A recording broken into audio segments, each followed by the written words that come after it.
Hello, welcome to the Somewhat Daily Backup for Monday, the 26th of October. I'm your host, Nick Boy Richardson, and I'm joined by Peter, the Woodsman Burns. Also true.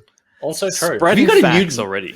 Have you got a new light behind you? I was cleaning my room over the weekend, and I found some bits and pieces of gear that I just had, and I was like, you know what? Let's put a splash of color into this room. You're a freaking gamer now. Oh yeah, I should put it on like a purple. You should. RGB space light. Did you get the Instagram ad for that space light that like projects stars onto your onto your ceiling? I did get that. I was like, that's fucking awesome. And they had that purple strip underneath the stairs as well. Yeah. I was thinking about getting that for Banjo. He would love that. Gamers and kids, they're identical. They basically are. Like, do you ever just, I don't know, do you ever just play? Yesterday, I was like, I need to go downstairs and capture some footage for something. And I said to my partner, she was like, oh, what are you doing? I'm like, oh, I got to go downstairs and play this thing. And then I was just like, I'm 34. Walking downstairs to capture footage of punching a guy in the face. What am I doing? What am I doing? Anyway, welcome to our new show about video games. No, we do it because we love it. We do it because we love it. We love it. Imagine if you had to go downstairs to capture yourself fixing the toilet. I know. God, plumbers are the real heroes. I was about to say that would mean that I will have a job for life, but that's true. But take up a trade, kids. That's what we're trying to tell you. Confirmed. Fight Club in Nick's basement says right. Yeah, that was actually. I needed to film a man kill another man. Welcome to video games. Thank you very much, everyone, for watching and hanging out. We are excited to dive into the news today. It is a very rainy, windy, stormy. Is it storming with you, Pete? It's not stormy today, but it is still very damp. It's damp out. It is. It's damp out, but it is dry in, and so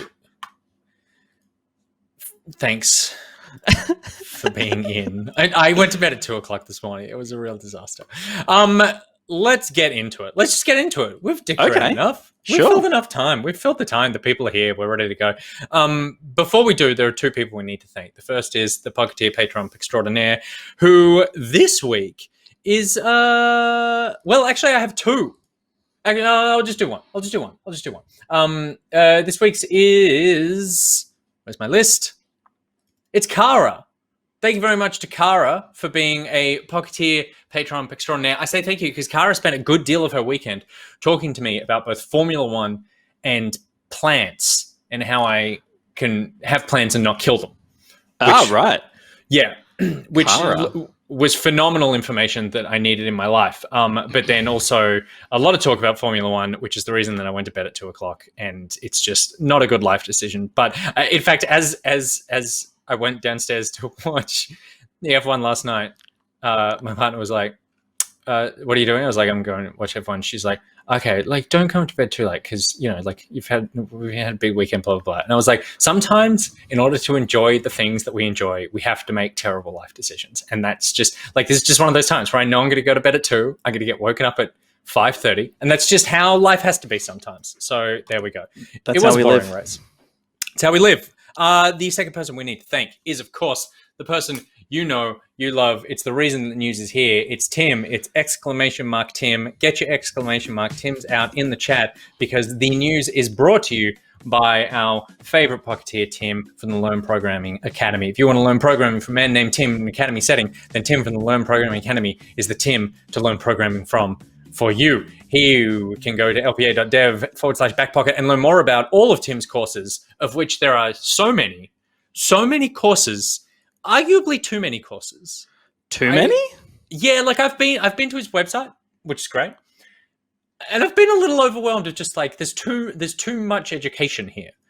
If I was Tim, I would do like an onboarding website. It detects if you've never been there before. And then it's like, here's just how to code a piece of software that every morning turns off your alarm 6 times so that you can have 6 snoozes. And then you do that. And then it's like, all right, now you're ready to make some real decisions. And then opens up the website for all the options. You know what I mean? I like that. Could we get someone in the chat to sign up to Tim's Learn Programming Academy alarm clock course and set one for me so that I can get up early enough to fix this backup, this scene collection that we've got going today. Today is going to be a little messy. It's going to get wild today. BT Nano in the chat says, I started one of his classes. BT Nano, what a legend. Which one did you start? Tell us what you're learning. Yeah, we will tell you what. We got nothing to do. We got nothing to do right now. That is very exciting. And we just got a hype train.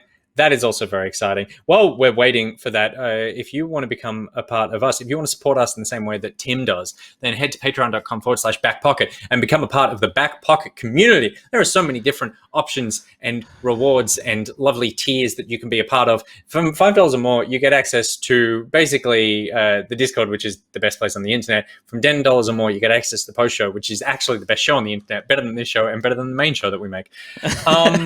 And then everything above that is just gravy. But $10, get in for $10 and you've made a good life decision. BT Nano says... Become a part of us. Become a part of us. They signed up to the Making Android Apps class, which is awesome. Cool.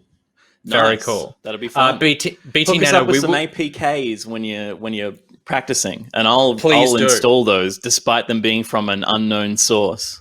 Good, yeah. But I'll know the source. I'll risk it. BT Nano, and we know them. They're really trustworthy. And so Nano, let us know as well what you're planning on developing if you are if you feel comfortable sharing that piece of information. And finally, thank you very much to Frosty Phoenix for gifting some tier 1 subs to Felneth, Shadmere AU, Mini Cheese, Breezy XO, and Pinchy Yip. That is very exciting and very generous. Thank you very much, Frosty Phoenix. You're the real hero.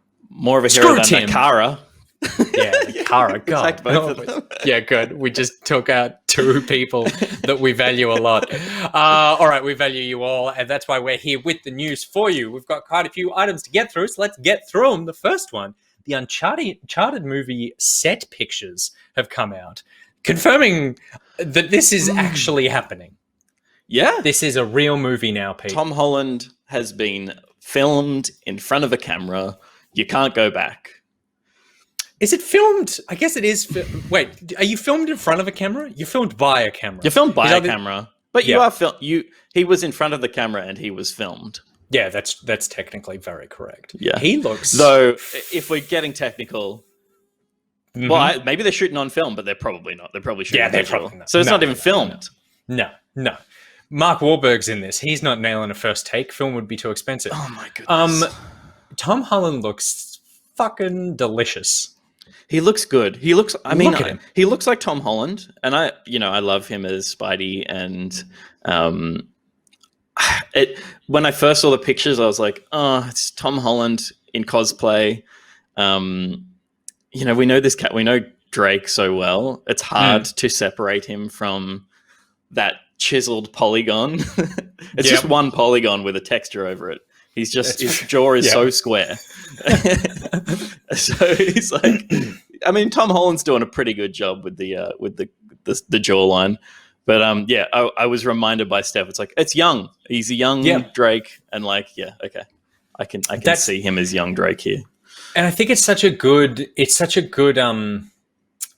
creative decision to make because it does mean that he can have the essence of the character without having to be the exact character that we know. Because I mean, the issue that I've kind of had with the idea of an Uncharted movie is that the Uncharted games are already basically movies. You play them for the story. So they've already told stories with fascinating characters. It's not like it's weird to me that Resident Evil hasn't necessarily been translated into a phenomenal film because whenever they do it, there's so little there that you could just interpret it. You could just apply Resident Evil onto a good evidence. No, I think we're good. Okay. Onto a good zombie movie, whereas Uncharted, you can't really do that. But I think the idea of making him younger so he can be slightly different, he's learning some things. I think Tom Holland has the ability to do quips and be very charming and that sort of thing. So yeah, this feels like this is such a good fit with this. Totally. It's going to be that short sequence in Indiana Jones: The Last Crusade where River Phoenix is Indiana Jones. Yeah. And I could watch more of that. I think they made a young Indiana Jones thing, but it didn't have River Phoenix. They made a series, yeah. So yeah, he's looking spicy. And we've got some other pictures there as well. There's a picture of Tom and Nolan North. A picture of a book. These two, the book and the cross, they look like screenshots from the video game. I was confused by them releasing these two images. Me too. I was like, oh, why have they got? I know what the game looks like. Oh. So yeah, they're obviously going like, look at this blue light in this shot. It's like they're going for very stylized, like the game obviously is because it's all made in a computer. But they're trying to, I think, capture some of the stylized look of the games, which is cool. I saw the picture of Francis Drake, and it's like releasing this thing. I'm like, oh, thank God they got the book right. Oh, that's my favorite part of the whole series. What if they screwed up the book? And yes, here are the two legends together. And the moment I saw this picture, and I've got a lot against Mark Wahlberg. Not really. I just don't think he's a great actor. But as soon as I saw this picture, I was like, just make Nolan North Sully. Just make Put him a Sully. fat mustache on him, and it'd be fucking great. And I said that to Steph, and she was like, but his voice is so iconic. And it's like, yeah, but he's a voice actor. He could do the actor of Sully better than the actor can do Sully. Totally. It's like I looked at this picture and I felt sad, Nolan North, and then I was just like, he's looking. I mean, it's how I imagine I will speak to Banjo in 15 years, where I'm just like, you're replacing me on this earth, and that's what like Tom Holland is just like, I've taken your job, and I'm going to be more famous for it than you are.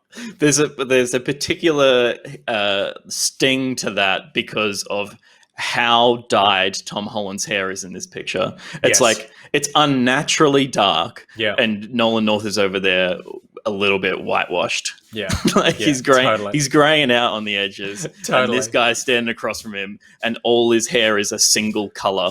It's like a block of darkness. I was born last week. I'm one of those hairy babies.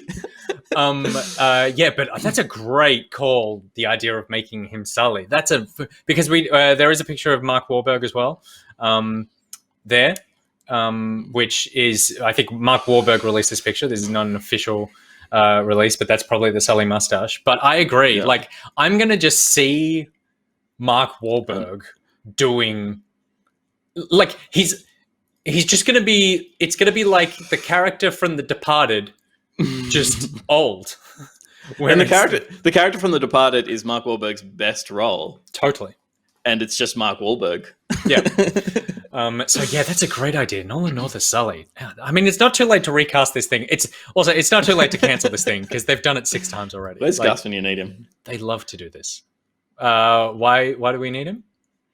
To get things cancelled before release. Oh, of course. Yeah. So yeah. Anyway, I'm a big fan of Tom Holland. I think that looks good. Hopefully, this movie's good. He said it was the best script he's ever read.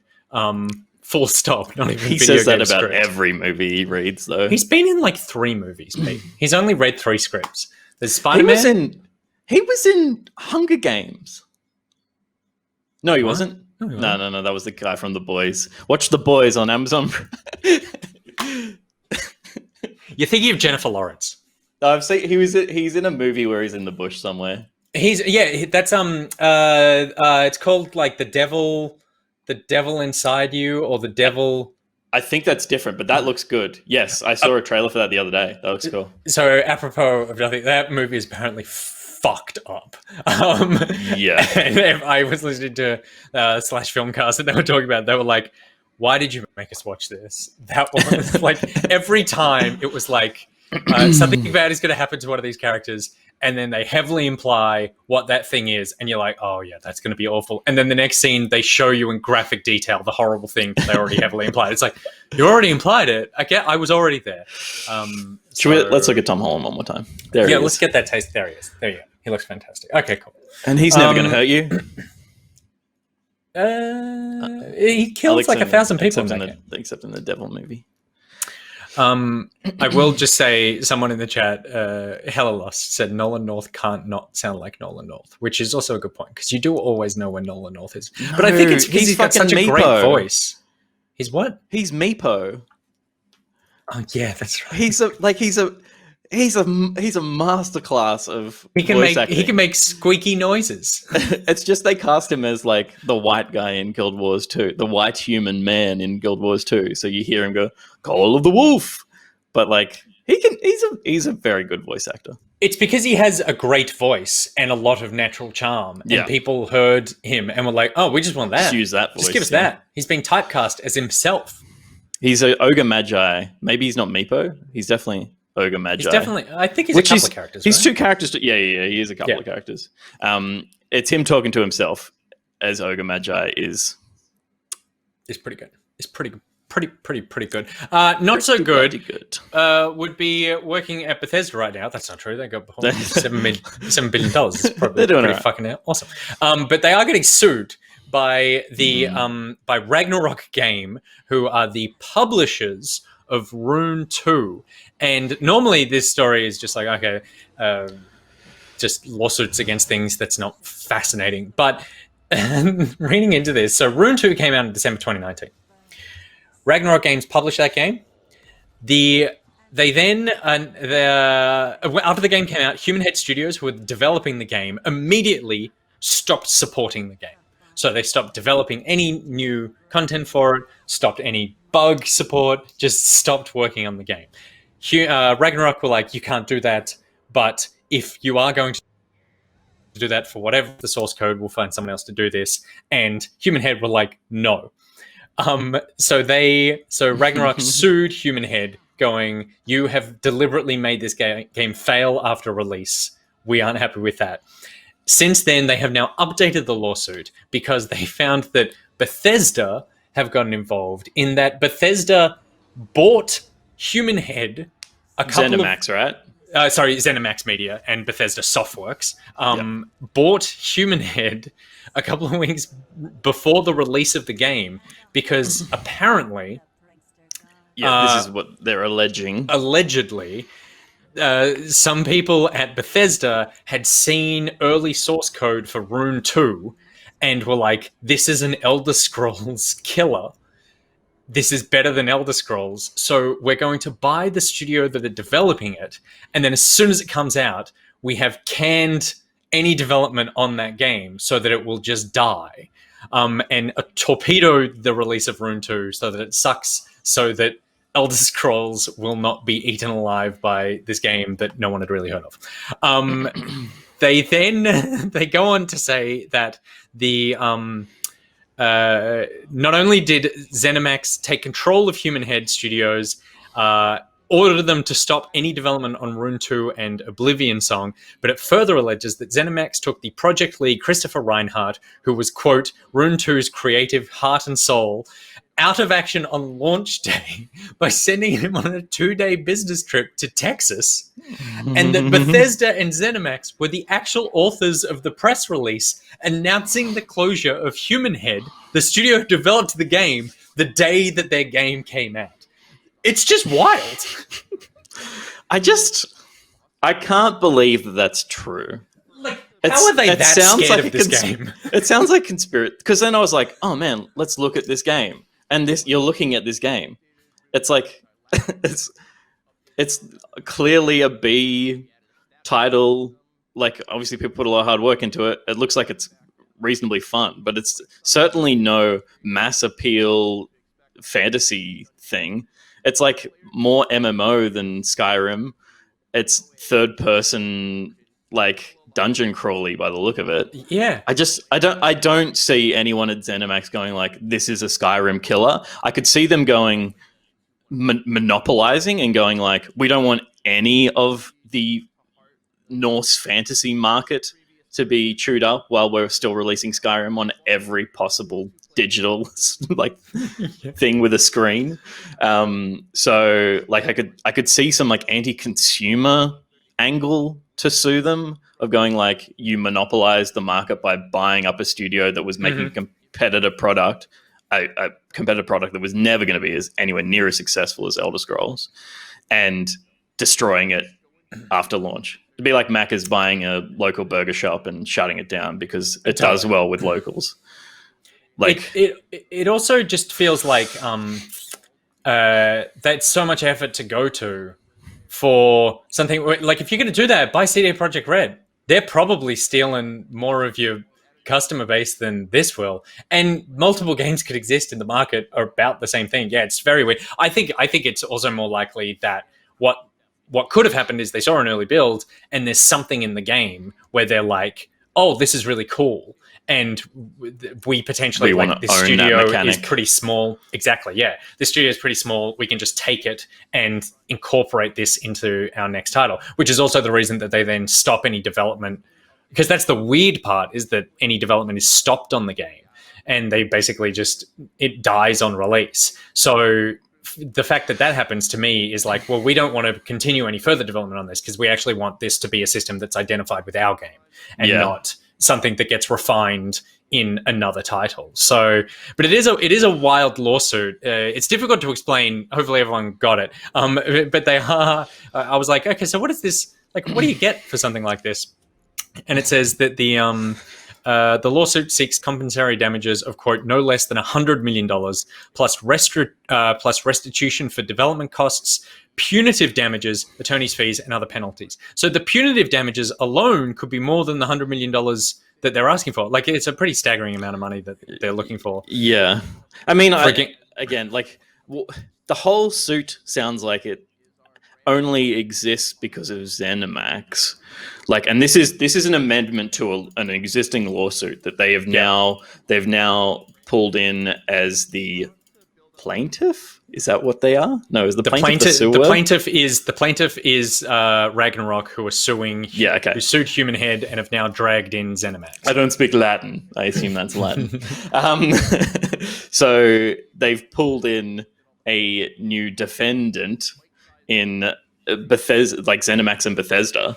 It's like, who was the defendant beforehand? It was just the studio. It was just right? Human Head. Yeah. So it's like, which was the studio that ZeniMax made. The developer, yeah. So it's like, it feels like this happened because Microsoft just acquired Bethesda. Totally. And I don't know when this amendment got put through, but it's like, there's a fuckload of money to be potentially sourced here. Microsoft might just throw money at it to make it go away.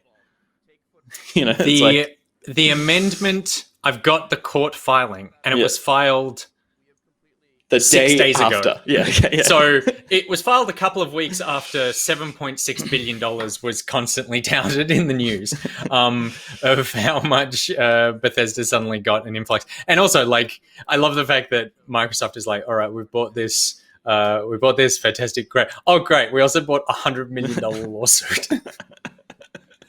They're really going after it. The fact that they're asking for $100 million and punitive damages. So they're saying, like, this game could have made us $500 million, and we're going to squeeze it from you. Is pretty wild. Settled before release, says Skiverick. Which is, I would like to say that. Yeah, wild story. And but apparently, Rune 2 is now coming out, or being re-released in November. Yeah, and I think as like a little snide dig at the shutdown, it's called the Decapitated Edition. Decapitated Edition, yeah. So we'll see how that goes. And if it doesn't make $100 million, then you're probably not going to get that in the lawsuit. All right, moving on to something that is pretty cool. Ubisoft Connect was announced, which is an update to the kind of like rebranding of the Uplay and Ubisoft Club being joined together now in a new thing called Ubisoft Connect, which is going to do all the stuff that Uplay already did, including the sort of like Uplay, the club rewards and that sort of stuff. But The most notable thing and the coolest thing is that it's going to introduce cross-play and, most importantly, cross-progression in select games of Ubisoft. So it's going to start off with Watch Dogs Legion, Hyperscape, Assassin's Creed Valhalla, Immortals Phoenix Rising, and Riders Republic will all have cross-platform saves, which is super cool. Yeah, I as long as it's also like I'm not going to buy Watch Dogs on 2 platforms, so as long as there's a way for them to, obviously it works in Rainbow Six that your progression moves across, and in Hyperscape where your progression moves across, and that's a free game to play.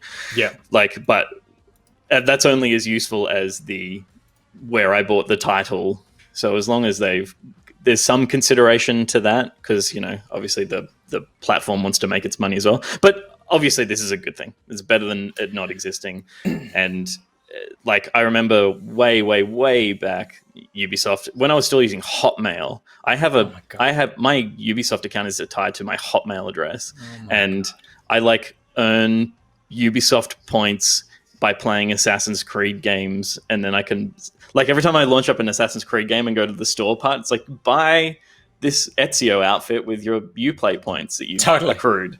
And it's this has existed in a totally redundant way on the back end forever, and now they've put some useful tools attached to this cross talking stuff. So totally, I'm excited that I really don't like using Uplay, so the less I can use that, great.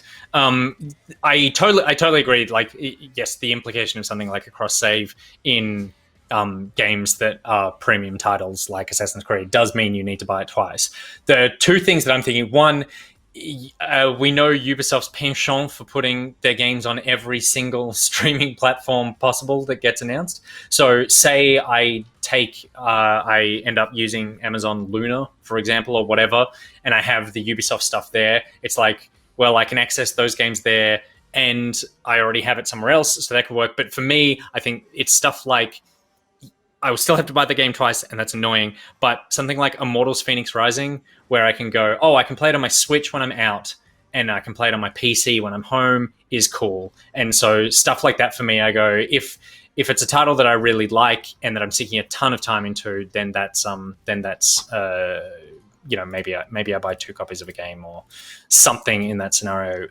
The crossplay is cool as well, but I don't really play too much multiplayer on really any title, and so that's not going to affect me too much. But yeah, it's good that those games will cross over. And also, I think that between platforms of PlayStation 4 to PlayStation 5, I believe will be updated, and those saves will be updated and crossover as well. So that's pretty cool. Yeah, totally. This next story I very much enjoyed. So obviously we're getting very close to console releases, and I didn't realize I'm actually getting very excited about it, which I have just been sort of I think the narrative for the last couple of months has been, there's not too many games to play, and this is the least imperative generation to upgrade and that sort of thing. And I've kind of bought into that a little bit, I feel like. But now I'm starting to see boxes around. I'm getting excited, and particularly for the PlayStation 5, because that's at least has some titles that I can't play anywhere else. Not as excited as a Columbian retailer who has started to released a video unboxing the Xbox Series X, which appeared on Reddit, which is a very nice packaging, very well done. I'm just that is a wild choice for this retailer to just be not only are we going to unbox this Xbox and show everybody, but and we'll get the video up in a second. But hang on, I might not be able to get the video up. This is part of the thing that's just not working today. That has screwed. That's fine. But it's not that important. What I do like is that the guy starts with a piece to camera. Hey, I'm excited to have the Xbox Series X and unbox it. And it's just wow. Usually people who break street date on something do it and they film it up against a white wall that can't be identified anywhere and tend to hide this really well. And then there's just this Colombian guy who's hi, here's my full name and where I work. We're never getting sent another Xbox again to sell for the rest of this store's existence, which I thought was very enjoyable. Hang on, I might be able to show us some of it if I look, it's gonna be too messy. I'm gonna be dicking around for too long. It's fine. Just go Google store in my country selling the Series X already Reddit, and it'll take you right to the link. But the guy's very happy. He's very proud about it. He's standing in front of, there's some Halloween decorations. He's loving it, and he's never getting another one. I had to dive into that thread as well, the Reddit thread, and apparently someone knows, Columbian guy knows the local store, and said that allegedly, they were sent 10. They'd sold 8 on pre-order and sent them out already. Someone else bought one after seeing the video, and the 10th one is the one that they have in store for display. Oh my god! And the 10th one was shared with the world. Yeah, that is wild. That is wild. Yep. Very funny.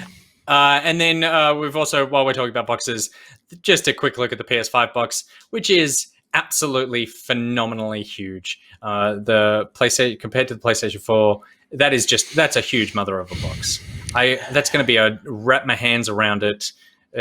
Maybe get a little trolley to bring it in to the house. That's just a big box, Pete. Will it feel more exciting because it's huge?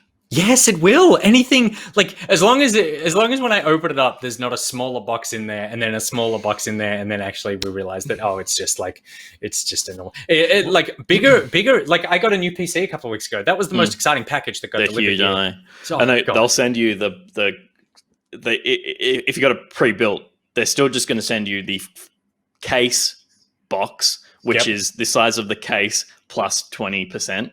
Yep. And then they send you another box taped on top of that that's got all your bits in it. Yep. So you just get this like Frankenstein's monster giant of a box. It's amazing.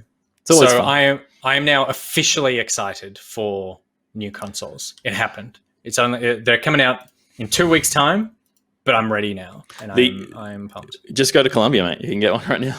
I could go and get one and get back here before any really. Well, I can't go do that. You can't. But if I could, then that could have made a great episode. I feel like we could have put a Patreon. We could have put a Patreon tier up of just like send Nick to Columbia to get a PlayStation 5, and I reckon we could have raised enough money to get a plane ticket there and back. And I wouldn't need to stay. I could literally like land, hop off the plane, get to wherever this place is, buy it, and then just go straight back to the plane and fly home. You'd want to see the sights. I don't want the patrons to have to spend for 5-star accommodation. Yeah. Obviously the box is huge because of the shape of this thing.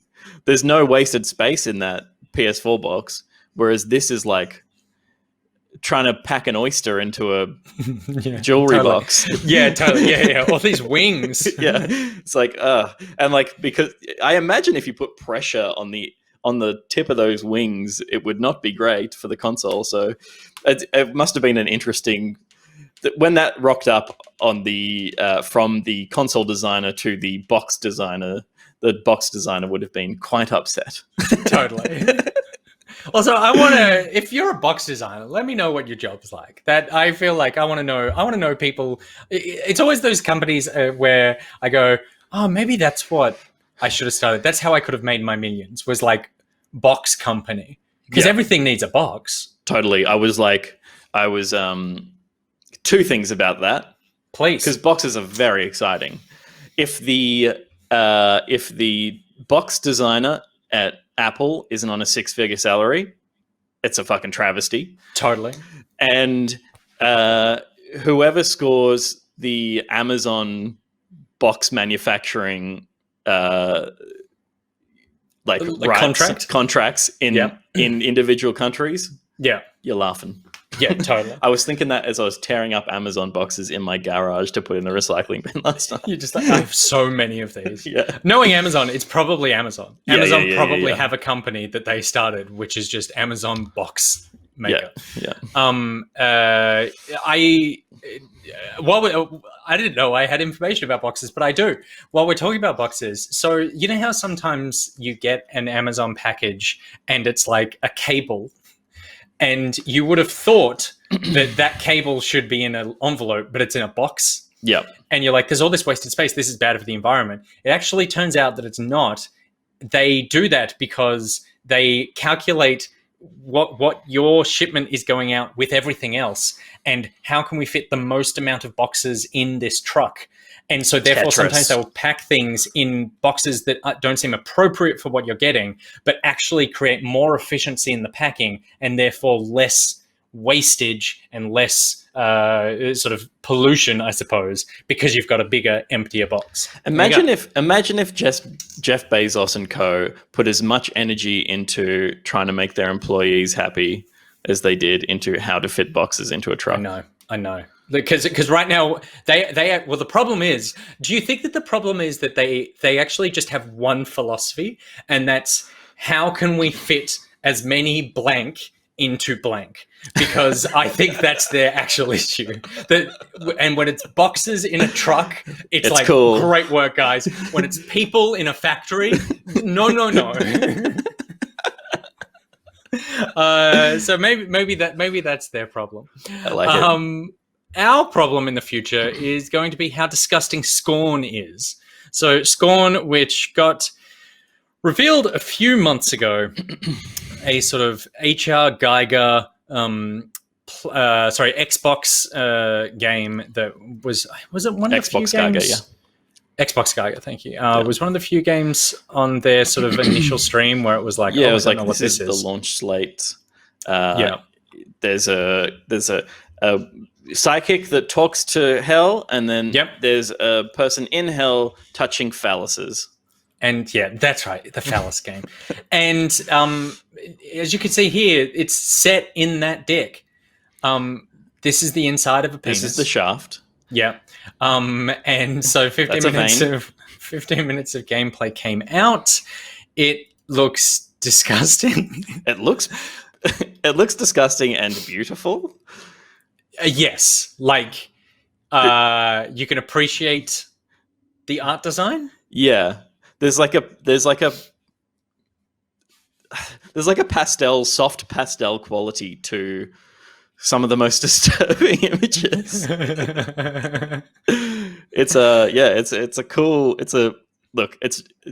This is definitely going to put people off the look of the game, and it's like a big risk to go like, let's make this thing look really uninviting. I mean, I said that this about Doom the other night. I don't really like Doom because I find it just like an affront to the senses. Yeah. All senses. This one is very aggressively going like, be disgusted by what you're looking at. Totally. Which is a hard sell unless you're into like the core mechanic of this game. Yeah. Like, look at everything undulates. Yeah. Everything flops. Rock Paper Shotgun, their article talking about this, said it's Geigered to the gills as expected, but even I was surprised to see the door control systems activated by frigging an orifice with a gristle gun. And I was like, yeah, this is that game. I agree. I think that there was a weird, when that game was revealed, people were like, what am I looking at? There was a very, I feel like people were offended by what they were seeing, but I like how much they've committed to a look with this. I think even though I'm horrified by it and I probably, I don't really want to play it, I am like, oh yeah, you don't look at that. Oh my God, even reloading the gun is awful. There's not too many games that look this different in their art design. So it's certainly going for a thing. Yeah, here we go. There you go. It's just... Imagine being this is obviously a big studio game.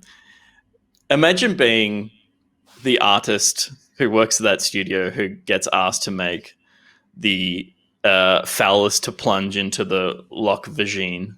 It's a dick lock. Yeah. So it's like, I'm not the creative director here. I've just been told to draw dicks all day.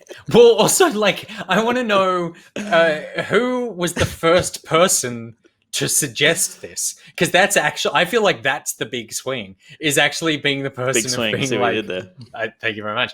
Is actually being the person of going, what if the lock was a dick though? Like, and everyone in the office suddenly goes quiet. It's like, wait, what? And then it's like, no, this is the path we're heading down. It's all dicks. But of course we can't say that. Look, we'll never in public refer to that. But that's what we're. Oh, it's giving me shivers, man. Why are you barefoot? We're like nude in here. Oh my god. My final question is, you know how sometimes okay, so if you live in Sydney and you remember the UTS building, you'd be used to this kind of scenery.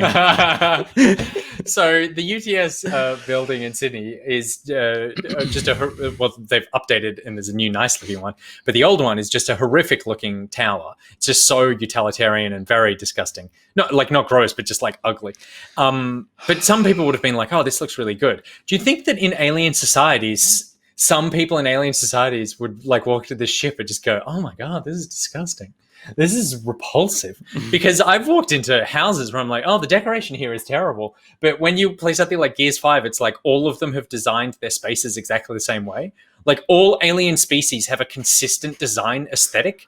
And I don't think that humans are like that. So I'm just wondering if someone who might be an engineer on this ship, or maybe the cook, because there'd have to be a cook on this ship somewhere. Yeah. And is like, can we just have less dick meat on the ground? Because it's making my job harder.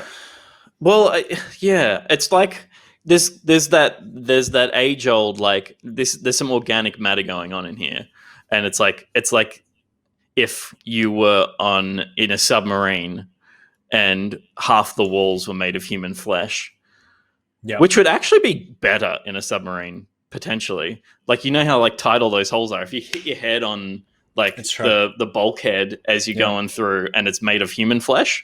Yep, that wouldn't be so bad. Yeah. It could probably absorb the shock of a torpedo a little better as well. If you get hit in the stomach, you kind of just you bend around it.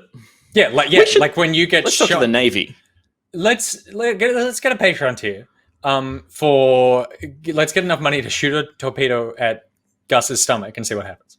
We've just bought a bunch of shit old military gear from America. Let's renovate it. Let's put some flesh in there. There you go. So this is Scorn, and it's coming to you in 2021. Thanks, Scorn. Thanks, Scorn. Thanks for grossing everybody out. It's got a cool look. It's just very disgusting. It definitely has a look. And the final piece of bigger news was just about it. So the Oculus Quest 2, quite a successful release in terms of the product itself. I feel like the Quest 2, which you have, Pete, you're a fan. Yeah, man. And the reviews of it have been great. Good design, good quality. There you go. Hard to put on with a headset already on your head. See, but even the white just looks good, even how you've put it on that terrible way. But it's a slick unit. Everything around the release hasn't been too good. There have been reports of people who, because Facebook changed the way that the Oculus account works, and you need to link an Oculus account to your Facebook in order to be able to purchase anything. Then there were reports of people who made a Facebook account because they didn't have one, instantly licked the Oculus, and then it basically bricked their account, and Facebook went, hang on, something dodgy is happening here, and you're not allowed to use the Oculus until someone at Facebook goes, oh yeah, we're fine with this account. And then another thing has come out saying that that tended to be attached to people having been flagged for behavior on Facebook before. Yeah, so it was like if there was any flag against the Facebook account, it would be like, let's catch that before it goes in. It was a fault of the system because they were typically not really an offense, but it was they had a problem there.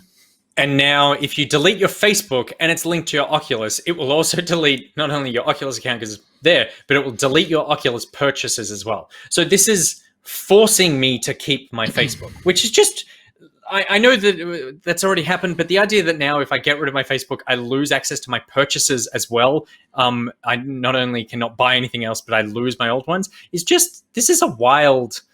I mean, what did we expect from this fucked up company? I know. I saw people saying, well, it's the same deal with Steam. You're buying a license. if you deleted your Steam account because you didn't want to be associated with Steam anymore. That happened with people with Blizzard when they had their like pro China, anti Hong Kong fiasco with the Hearthstone tournament. People deleted their accounts. They lose all the titles that are attached to that account. And it's like, that one's more similar, I guess. But if you deleted your Steam account, you're not going to delete your Steam account because there's no real reason to hate Valve. But also, but the analogy there is actually if Steam was actually owned by Tinder, and you had a Tinder account, and then you closed your Tinder account, and suddenly you lost access to your Steam account. Yeah, because fair. It's like if you closed your Steam account, it's a step that's removed. only about video games, and so it's weird that you could go like, if you want to be on this platform, you have to be on this platform as well. Yeah, totally. Which is just this is part of a push by Facebook to ingrain themselves more in all the other IP that they own, because they realize that, at least with a particular audience, like liberal young people, no one wants to be associated with Facebook at all. So your Instagram and Facebook Messenger are now married together so that your Facebook account stays active. They own Oculus, so they're forcing you to keep your Facebook account to play your Oculus games. And that fucking sucks. I imagine people will make new Facebook accounts for their Oculus system and never use Facebook as Facebook. They will just have a Facebook account, much like you have a Hotmail account, which is your Xbox Live account, which is your Microsoft login, a single login key that works across the platforms that this one company owns. And I hate it. I hate it. Don't get me wrong. I see the business move of it. Like, I see them trying to retain all those email addresses so they can sell against them. But it is frustrating because the only weird thing Facebook. The only weird thing about it is I agree, and they must have a reason, because they don't do anything without a reason. That distancing yourself from Facebook is the better move. Like, Instagram is wildly popular, but now when I open up Instagram, I get the Instagram logo, and at the bottom it says "from Facebook." And then I go to the messages, and it's the Facebook Messenger. And it's like, oh, it's reminding me that this is owned by Facebook. And I use Instagram a lot. So it's like, oh, that makes me like Instagram less. But if you had just not put that on there, I would constantly forget that you own Instagram, and therefore put more of my delicious data into it. Yeah. But instead, I'm now like, I got to really think about the things that I tell Instagram now. Totally. I agree. That is the way that I think Facebook has a track record, at least in recent history, of blatantly not giving a fuck. Yeah. They've at least started to flag things that their system catches as like fake news. At least they flag that kind of stuff now. But like, Zuckerberg doesn't care about you. No. He doesn't care. So, and he particularly doesn't care about all those Oculus games you bought. Yeah, totally. He's like, you'll just make a new account and buy them again when you're ready. Facebook sucks. Don't close your Facebook if you have an Oculus. Unfortunately, that's a sentence that or create a new Facebook account that is a dummy account specifically for your Oculus use, and attach all your purchases to that, and know that you will never attach any more personal information to it than is required to create an Oculus account. You don't need photos and stuff attached to it. That's what I would do if I had my time again. Totally. I'm worried that mine is currently linked to my Facebook, and now there's nothing I can do. I'm sure that is the case. That amazing photo of you from against a green screen with a mop of hair when you were about 15. Yeah. It is an old photo. Well, at this point, I can't change the photo. Dummy accounts aren't safe, sadly. But it's not. I feel like you risk getting banned and lose all your purchases. How is it a dummy account if it's active? Well, that's what Surely you don't literally need a picture and stuff attached to it. It's like you can have an Instagram and not have Facebook. that was the thing that I saw a news report of one of the guys. Someone said, What the fuck? Yeah, someone said that that's how they got their things bricked, was they started new accounts and they hadn't had flagged activity. It was legit, and Facebook were like, hang on a second, this looks like a weird, like you're trying to circumvent some system thing. So it's it's against terms of service to have two accounts. No real name against terms of service. Make one. Right. No real name. Legally change your name. Use your real name, but make a new account and delete your old one. Make a fake business, or not a fake business, or like otherwise, start a business. If you're using Facebook still, just use that and keep using Facebook. Find someone who died in the Crimean War and steal their identity. Use the name Banjo Richardson. Do that. You know, I got him a Gmail address. You got to secure that shit early, man. You got to lock that shit down. Yeah. All right. Well, you know what? I'm actually just going to say, do what you want to do. Don't buy an Oculus is the other alternative. Yeah. There you go. There's nothing that quite matches the versatility of the Quest at the price point. That's the biggest kick in the dick. Someone needs to kill Facebook and Oculus with a device that's as good and as portable. Okay, so far we have a Patreon tier for sending me on just a joyride to Columbia, a Patreon tier for shooting Gus in the stomach with the missile to see what would happen, and now a Patreon tier for us to develop our own Pocket VR headset. And actually, if you think about it, Pocket VR is a much better, like, it already sells itself because it's like lightweight, portable, move it around. What if it was a thing? Yeah, what if it was just a phone adapter that had, like, you put it on this thing and then you just, like, stabbed it into the sides of your head and you just locked in position? You made Google Cardboard. Yeah. That's already invented. Good on me. And whoever got the box contract for that, well done. But Pocket VR, that's a fucking thing. This could be a thing. Fourth Reaper says I'm down for developing a headset. I have no understanding as to what Fourth Reaper does for a career, but congratulations, you're now lead technical developer. All right, let's power through the leftovers because we've got a couple of bits and pieces that aren't worthy of long discussion, but we'll probably definitely get it. Pete, there was a FIFA bug here that you enjoyed? I can't show it, but go and look it up because it's hilarious.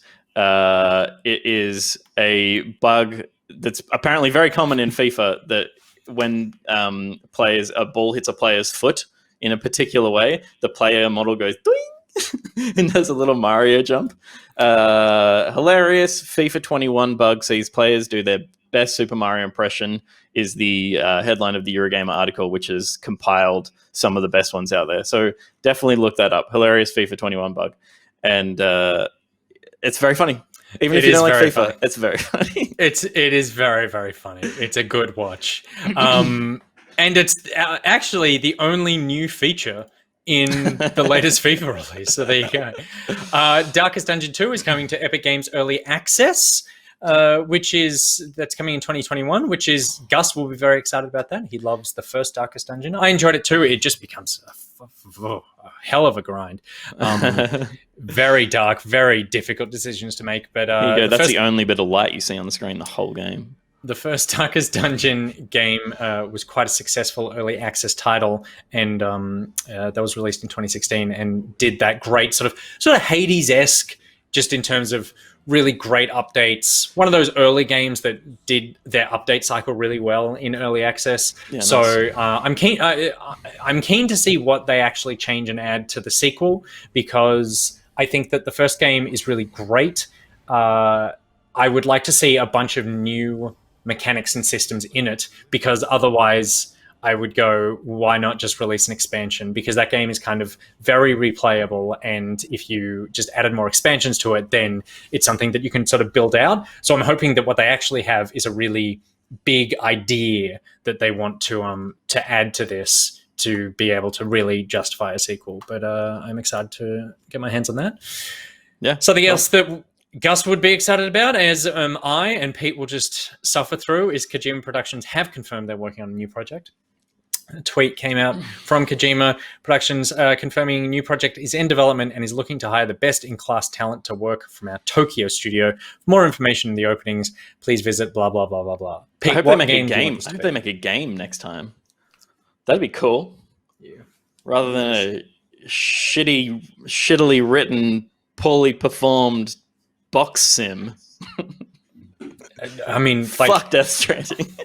But you talk about, again, I feel like efficient packaging, except for the fact that it's strapped on the back of a man. It's not efficient packaging. Yes, it is. How is it efficient? Put it in the fucking cars that you have. That's what I mean. I'm saying except for that part. Oh, right, like, right. I could never carry that many boxes. So also, if you, like, I feel like if a man must carry parcels through a wasteland, then they did that in the most efficient way possible. But again, just use a truck. Yeah. Or like a pneumatic tube system. I mean, the point of the game was that he had to build the roads, right? Yeah. It's such a fucking dumb game. It's so dumb. It's so dumb. I like that he made it. I like that there was a AAA multi-million-dollar game about the conditions of working at Amazon. Good. Yeah. So I mean, I really hope. I actually really hope he doesn't make a sequel. I'm fine if he makes a sequel at some point, but I hope that the next game is not a sequel. I would really like to see. He's got, as flawed as a lot of his storytelling is, the guy just has ideas coming out of him from every orifice. So I would like to see the Kojima Productions kind of do a 10-year thing where they release 4 very different, varied projects. Yeah, me too. That'd be cool. Like, yeah. As much as I dislike Death Stranding, the guy is like unique in the industry in how he's able to have these wild creative ideas and execute them. He executes really well on his idea and on the systems that he's building for. Like, if he was making a film, it would be a fucking disaster. But he makes interesting games even when they're not fun.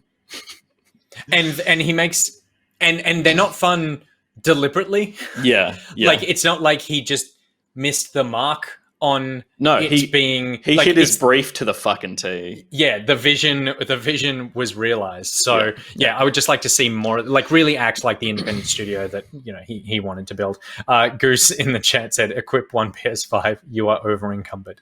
Enjoy. And then finally, Nintendo announced last week that the original 30-year-old Fire Emblem is coming to the Nintendo Switch for the first time. It will be officially localized into English for the first time. And also, for whatever reason, this is the hellscape we live in with Nintendo now. It's also going to be available only for a limited time. What are they doing? It's coming out on December 4th on the Switch for $6 on the eShop. The 8-bit Fire Emblem will only be available until March 31st, 2021, which is the same day that Super Mario 3D All-Stars Collection will stop being sold, and they're shutting down Super Mario Brothers 35. So, again, sure, $6, I'll pay $6 to get this game, but I don't like this. If this is going to be a thing, I don't like you forcing me to buy your game in this window. They're only doing it with old titles as well, aren't they? No, I mean, yes, I guess technically. Like, they've packaged this Super Mario thing, but like it's so far they're only doing it with like Super Mario Brothers 35, technically a new game using old assets, but like But I do wonder if they're trying to go down the like Nintendo. They come from collectibles and card games and stuff. Yeah. So I wonder if they're trying to capture some of that like collectible-ness about their old catalog, their archived catalog, of being like, if you didn't get it now, it's actually, you can't get it anymore, and try and make their prestige around like being part of the ecosystem for a long time, that you were able to give Nintendo your money at the time they said you could. Yeah, totally. I would also be more comfortable with this if I had any faith in Nintendo whatsoever to create an online system that will let me retain this purchase when I get Switch 2, or anytime in the future. Like, that's a great point. There is that thing about you're always just buying licenses for games, and that's true. Like, my Steam account doesn't really belong to me, and if they turn off the licenses, then that's fine. But when I get a new PC, I'm not like, oh god, I hope my Steam games transfer over. I just know they're going to be there. And with Nintendo, I have 2 Switches, and I can only use one of them, because the headache of trying to get information across and back and forth and that sort of thing is just not worth it. So if I get a new Switch, I really hope that thing that I bought, I can download and continue to play in 10 years' time. Yeah, but that's a great point, because that is like one of the massive failings of Nintendo's. Like, even like they're trying to sell, like they're selling the Nintendo Online now, and it's like, you don't provide enough for that to be worth it. Like, we're paying to support keeping a service live, and you're not really giving us a service. You're just allowing us to pay more for little Super Nintendo games and stuff. I know. So I look forward to buying this, not playing it, and then in 5 years going, you know what? I think I actually have time to play Fire Emblem, and then booting it up and realizing I don't actually own it anymore. And it's so there you go. That is all the news that is fit to print for this Monday morning, and we are done. Are we? Yeah, that's pretty good. We're right on time. We did it. We nailed it. We have a couple of things on this week. So tomorrow we will have another Best Friend Forever episode, which is very freaking monster. I haven't watched it yet. How long is it? 42 minutes and 45 seconds, I think. Is Will even editing anymore? That's just how long it took to shoot. He is. And there was, and I was watching through it, and there were like a couple of moments of like, oh, there was a slipped edit there of like, just like a couple of frames or whatever. And like, I'm not going to tell him to fix that and re-render a 43-minute fucking thing. But I hope he's watching, and I hope he knows now. Look it up. It was at like 28 minutes, somewhere in there. Get on it. Somewhere around there. Get on that, Will. Also, thank you for all your hard work. And then on Wednesday, we are going to have a special live stream where we have had hands-on, and we've been playing Watch Dogs Legion. So we're going to be talking about Watch Dogs Legion on Wednesday. We'll have tons of gameplay, Q&A. We've got some Watch Dogs Legion prizes to give away as well, some special editions of the game to be able to give away to some viewers and stuff. And so there'll be a Q&A where you can call in and talk to us. There's going to be a competition where we want to hear your best British accent, and I think that's how we're giving away the game. Yeah, so start practicing. Which for me, I actually want to make the whole show will just be people calling in. And the idea that we had was like, you call in and you just have to have a 30-second conversation with us where we can ask you any question. You have to answer with a British accent the whole time. So that's probably what's going to happen. That'll be Wednesday night at 7 p.m. Yes, I believe so. Sydney time, AEDT, but we will put out an official time and some information later today to let you know. So please come hang out, and we'll tell you everything that we know about Watch Dogs Legion and what we think. McSquirty, can I not enter as I'm already British? You can enter, but there might be some Aussie out there who does a better British accent than you. Also, British accents, like, wildly different place to place. So if you're a Londoner, maybe we need you to do a Liverpudlian accent or something. Yeah. So that you can just pick a different region and call in. Or if you're from England, you have to do a Welsh accent. Yeah, there you go. Is that part of Britain? I Wales. Never know. Yeah. I know, but like I never There's like Ted Lasso. I think Ted Lasso summed it up great, which was like, how many countries are in this country? Yeah. That's and then we have on Thursday the normal show as well, and Wednesday we also have the news in the morning. So there's tons of content this week coming from us, and we're excited to see you there for it. Good cadence. Let's back it out. Shall we? Oh, are we going to raid someone? Oh yeah, we should. Let's give the love back. Any suggestions? Can we hear Nick and Pete's accents? You can on the night. We don't want to spoil that. I'll give you. I can give you one taste because we went. Either you or Gus went, what should we call this segment? And I went, hello, governor. So there you go. That's probably what the segment's going to be called. And there's my accent. Miss Molly makes us cooking. The Grumpy Husky. Is that an actual angry dog? That would be fantastic. Grumpy Husky. Up right now. Let me have a quick squiz. But one The Grumpy Are they nice? Husky. They're grumpy.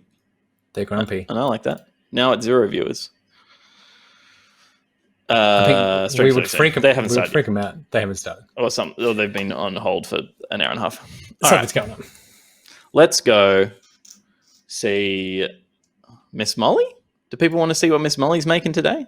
Yeah, we like Miss Molly. Or Reaps, since I got gifted a sub. Sithcat, you can't just go getting raids for people who gift you subs. Yeah, that's collusion. No collusion. No collusion. No collusion. No collusion. What's Reaps doing? Reaps is in there. Yeah, Reaps is in there with a cool set. Got a little thing in the background. Let's do Reaps. Okay. Let's collude. REAPZ. Let's collude. Yeah. If it's good enough for the President of the United States of America, it's good enough for the back pocket. Yeah.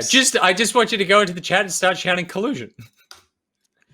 Just accuse everyone of corruption. Collusion or no collusion. We'll let you make that call. Yeah, you can whichever side of the fence you want to sit on. Yeah.